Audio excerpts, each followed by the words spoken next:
తిరుమల శ్రీవారి లడ్డు ప్రసాదం కల్తీ విషయంలో గత వైసీపీ ప్రభుత్వంపై అనంతపురం నేత టీసీ వరుణ్ తీవ్రస్థాయిలో ఫైర్ అయ్యారు.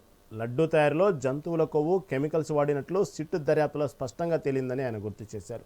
వైసీపీ హయాంలో జరిగిన ఈ ఘోర తప్పిదాన్ని కప్పిపుచ్చుకోవడానికి గత వారం రోజులుగా కూటమి ప్రభుత్వంపై ఆ పార్టీ నేతలు విషప్రచారం చేస్తున్నారని మండిపడ్డారు.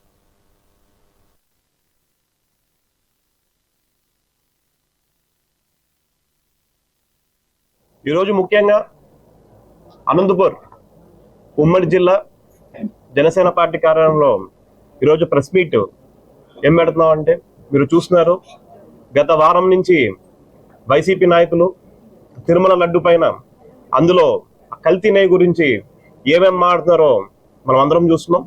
అందులో భాగంగా ఈరోజు ఖండించడానికి జనసేన పార్టీ ఉమ్మడి జిల్లా నాయకులందరూ కూడా ఈరోజు కూర్చొని ప్రెస్ మీట్ ఇవ్వడం జరుగుతుందండి. ముఖ్యంగా వైసీపీ నాయకులకి, ఎందుకంటే ఈ విషయం ప్రజలందరికీ తెలియాలి.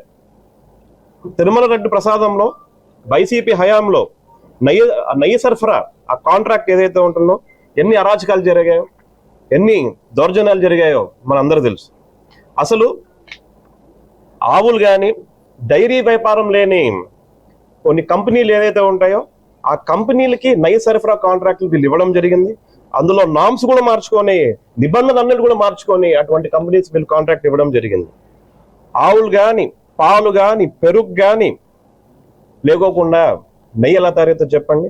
అటువంటి కంపెనీలు వీళ్ళకి ఇచ్చి దాదాపు 60 లక్షల కిలోల నెయ్యిని ఎలా సరఫరా చేశారు అని జనసేన పార్టీ నుంచి మేము చాలా గట్టిగా అడుగుతున్నాం.